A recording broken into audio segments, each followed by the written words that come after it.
casa caiu. Só Deus na causa. Mas se eu não tivesse nada para falar, eu ainda diria que Deus é bom todo o tempo. Todo o tempo Deus é bom. Jesus salva, liberta, cura, transforma, renova, purifica, quebranta, arrebenta corações endurecidos. Então, de repente, o Nori não tem pregação, mas ele tem o Deus da pregação. Ele tem o Cristo que sentava ao alto do monte para pregar o Evangelho. Eu gostaria de ler apenas um versículo. No versículo 44, para não pegar todo o texto, porque senão nós vamos sair daqui de madrugada. Quem quer vigília? Ah lá, apareceu um lá, quer vigília. Meu Deus, vamos para vigília? Meu Deus do céu. Versículo 44 diz assim: disse mais o filisteu a Davi: vem a mim e darei a tua carne às aves do céu e às bestas do campo. Antigamente, todo animal, eu não sei se vocês já ouviram a pronúncia besta-fera.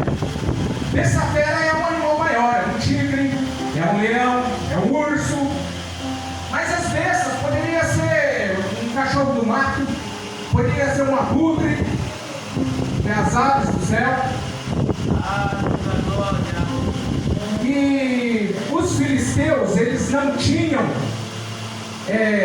honra entre si. Isso consta até hoje. Hoje alguns cientistas eles começam a analisar as ossadas que eles encontram. E era classificado. Naquele tempo, quando alguém morria, ou ele era classificado como era um nobre da tribo, ou ele era um guerreiro da tribo, e se não era ninguém, não ia nem para o cemitério. Ou era um médico da tribo, ou era alguém que tinha um renome, mas pouco se entendia se queria trazer, por exemplo, pegar aqui, vamos supor, pegar a irmã aqui e falar assim: não, eu vou levantar ela uma pregadora, eu vou ensinar ela, eu vou discipular ela, eu vou fazer dela uma pregadora. Não. Se a pessoa se destacasse, ou não tivesse tamanho suficiente, ia para a guerra. E assim eles entendiam que todas as outras tribos, todos os outros clãs eram do mesmo jeito.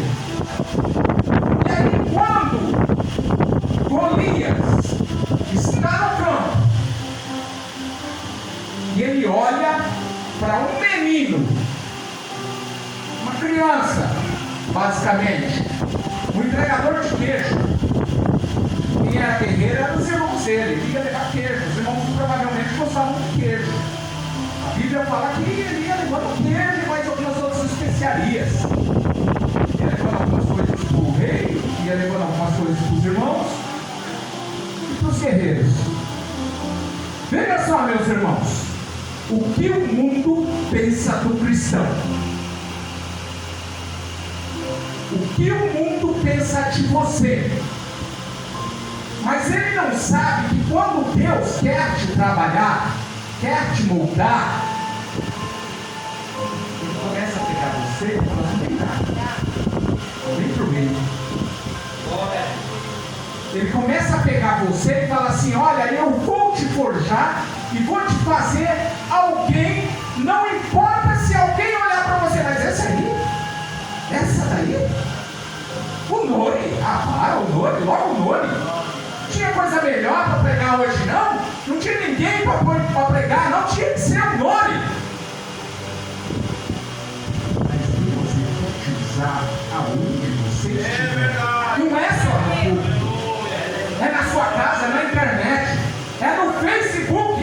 Quanta gente entra no Facebook para olhar fofoca, para olhar a vida da irmã, do irmão, daquele que disse mal dele, maldisse a vida dele.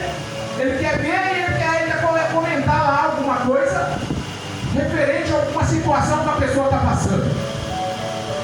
Eu digo, eu não sou santo. Só tenho sobrenome, Santos. Só. Mas eu entro no Facebook para postar mensagem. E ó, vazei. Eu entro no WhatsApp para postar mensagem. E vazei. Não tem Instagram. Mas se vamos supor que você fosse o Davi. O Davi está lá. O pai, não sei por que cargas água, olhou para a cara dele. Talvez porque ele cuidava bem dos animalzinhos. Talvez porque ele era um menino que ele já peitava os irmãos dele grande. E criava muita confusão dentro de casa. Estou falando, você cria confusão não. Mas, de repente, vocês já viram aquela criança que é uma tampinha e os irmãos é tudo grandão e ele vai para cima e ele quer brigar. E ele quer bater, ele quer fazer, ele quer acontecer. Eu tive um primo que era assim. Para trazer para vocês os dias de hoje que Davi passou, eu vou trazer um pouquinho de quando eu era criança. O Nori, quando era criança, morria de medo, tremia de medo de tudo, não apagava a luz não, pelo amor de Deus. O Nori começava a tremer. E eu tinha tanto medo, mas tanto medo, que eu pressentia as coisas acontecerem em minha volta, de tanto medo. Aonde não existia, eu via lobisomem. Outro dia nós estávamos vindo na estrada, eu e minha roupa, a estrada da nossa fazenda. E de longe ela via um vulto entrando assim, tipo, mais ou menos dessa altura, assim, entrando no meio da cana. Aí ela falou, o que é aquilo? Aí eu falei assim, a lobisomem. E entrou na dentro da cana. Eu imediatamente parei o carro e falei assim, eu vou ver o que bicho que é, mas eu acho que é um cavalo. Pela silhueta dele, o rebolado é um cavalo. Entrou aqui. Mas era pequeno para ser um cavalo. O cavalo é maior. Provavelmente um potro. Aí enquanto eu não fui, não olhei o rastro e falei para ela, ó, era um cavalo, uma égua, provavelmente, e o potro dela. Entrou aqui, ó. Peguei a lanterna e fui lá. Mas para mim chegar nesse estágio de descer do carro, ir lá, ver o que era, que bicho que era, tive que comer muita farinha, né, pastor? Muita farinha.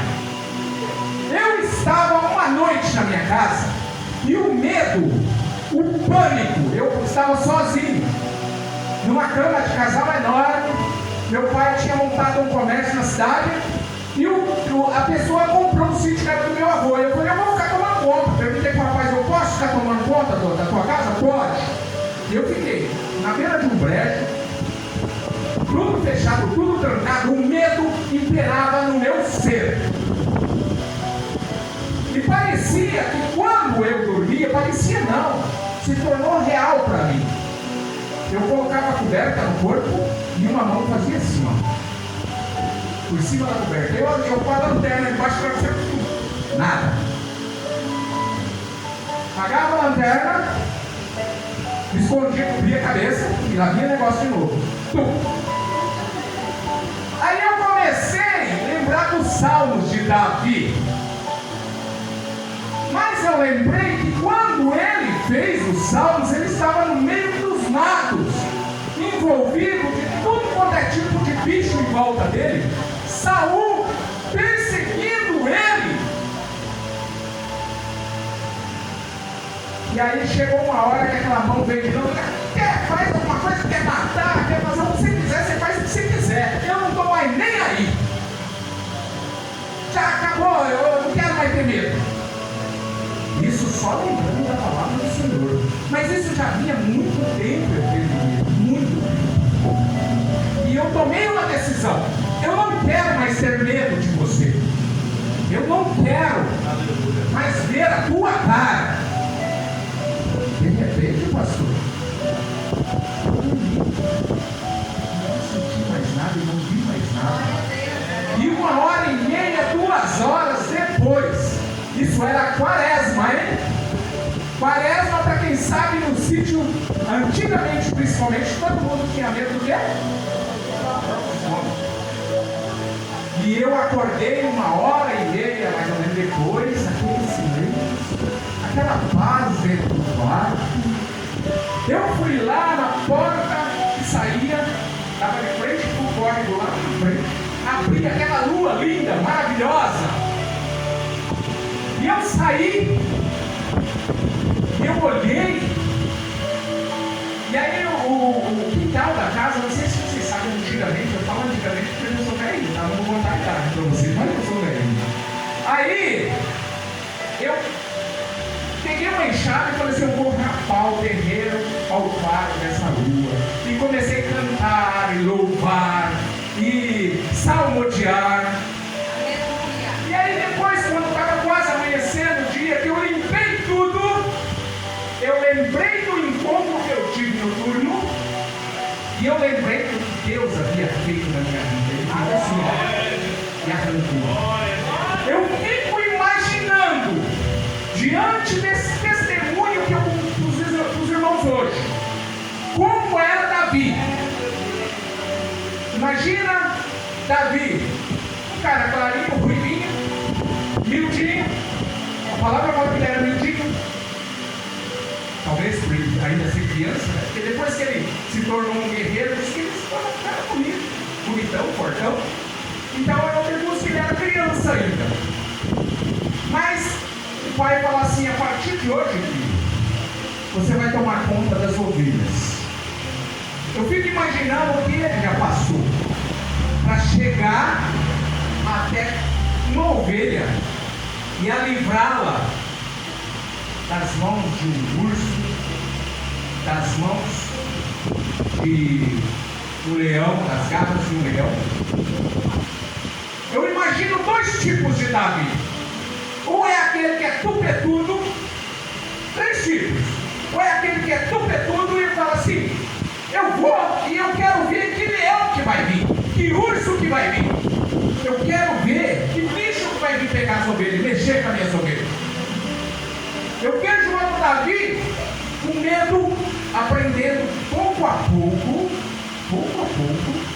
a perder o medo. E eu vejo aquele Davi que enfrentava e brigava com os irmãos, tipo, tirou farinha, é comigo mesmo.